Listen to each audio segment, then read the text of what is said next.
conducted an operation that killed Osama Bin Laden, the leader of Al-Qaeda, and a terrorist who's responsible for the murder of thousands of innocent men, women, and children. It was nearly 10 years ago that a bright September day was darkened by the worst attack on the American people in our history. The images of 9/11 are seared into our national memory. Hijacked planes cutting through a cloudless September sky, the Twin Towers collapsing to the ground, black smoke billowing up from the Pentagon, the wreckage of Flight 93 in Shanksville, Pennsylvania, where the actions of heroic citizens saved even more heartbreak and destruction. And yet we know that the worst images are those that were unseen to the world. The empty seat at the dinner table, children who were forced to grow up without their mother or their father, parents who would never know the feeling of their child's embrace, nearly 3,000 citizens taken from us, leaving a gaping hole in our hearts. On September 11th, 2001, in our time of grief, the American people came together. We offered our neighbors a hand, and we offered the wounded our blood. We reaffirmed our ties to each other and our love of community and country. On that day, no matter where we came from, what God we prayed to, or what race or ethnicity we were united as one American family. We were also united in our resolve to protect our nation and to bring those who committed this vicious attack to justice. We quickly learned that the 9/11 attacks were carried out by Al-Qaeda, an organization headed by Osama Bin Laden, which had openly declared war on the United States and was committed to killing innocents in our country and around the globe. And so we went to war against Al-Qaeda to protect our citizens, our friends, and our allies. Over the last 10 years, thanks to the tireless and heroic work of our military and our counterterrorism professionals, we've made great strides in that effort. We've disrupted terrorist attacks and strengthened our homeland defense. In Afghanistan, we removed the Taliban government, which had given Bin Laden and Al-Qaeda safe haven and support. And around the globe, we worked with our friends and allies to capture or kill scores of Al-Qaeda terrorists, including several who were a part of the 9/11 plot.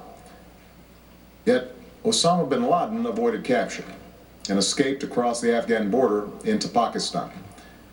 Meanwhile, Al-Qaeda continued to operate from along that border and operate through its affiliates across the world.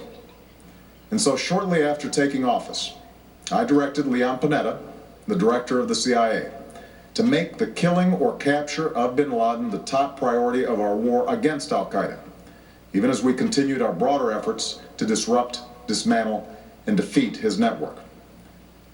Then, last August, after years of painstaking work by our intelligence community, I was briefed on a possible lead to bin Laden. It was far from certain, and it took many months to run this thread to ground. I met repeatedly with my national security team as we developed more information about the possibility that we had located bin Laden hiding within a compound deep inside Pakistan. And finally, last week, I determined that we had enough intelligence to take action and authorized an operation to get Osama bin Laden and bring him to justice. Today, at my direction, the United States launched a targeted operation against that compound in Abbottabad, Pakistan. A small team of Americans carried out the operation with extraordinary courage and capability. No Americans were harmed. They took care to avoid civilian casualties. After a firefight, they killed Osama bin Laden and took custody of his body. For over 2 decades, bin Laden has been Al-Qaeda's leader and symbol, and has continued to plot attacks against our country and our friends and allies. The death of bin Laden marks the most significant achievement to date in our nation's effort to defeat Al-Qaeda. Yet his death does not mark the end of our effort. There's no doubt that Al-Qaeda will continue to pursue attacks against us.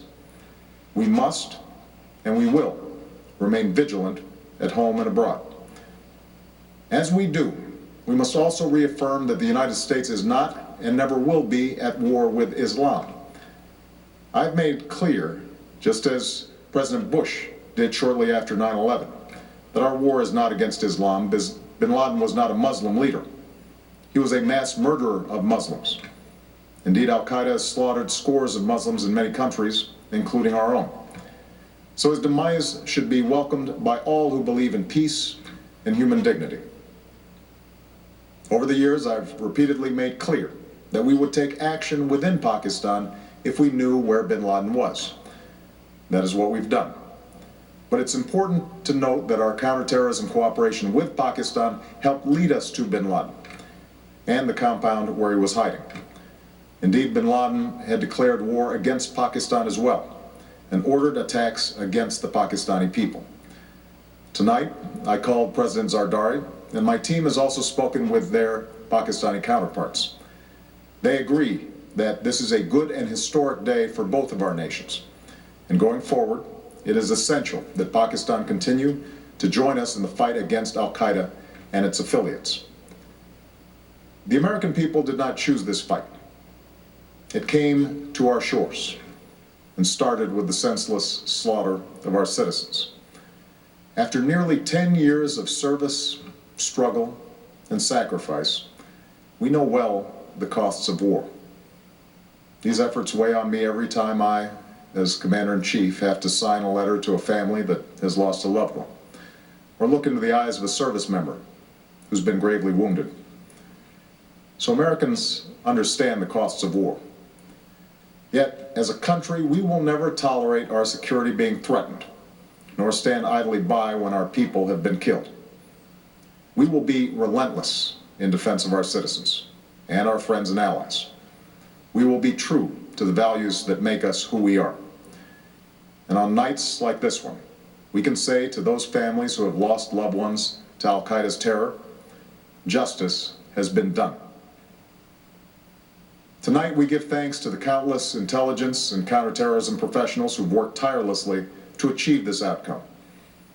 The American people do not see their work, nor know their names, but tonight they feel the satisfaction of their work and the result of their pursuit of justice.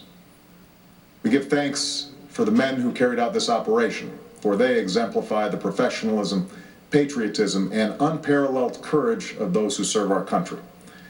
And they are part of a generation that has borne the heaviest share of the burden since that September day. Finally, let me say to the families who lost loved ones on 9/11 that we have never forgotten your loss, nor wavered in our commitment to see that we do whatever it takes to prevent another attack on our shores.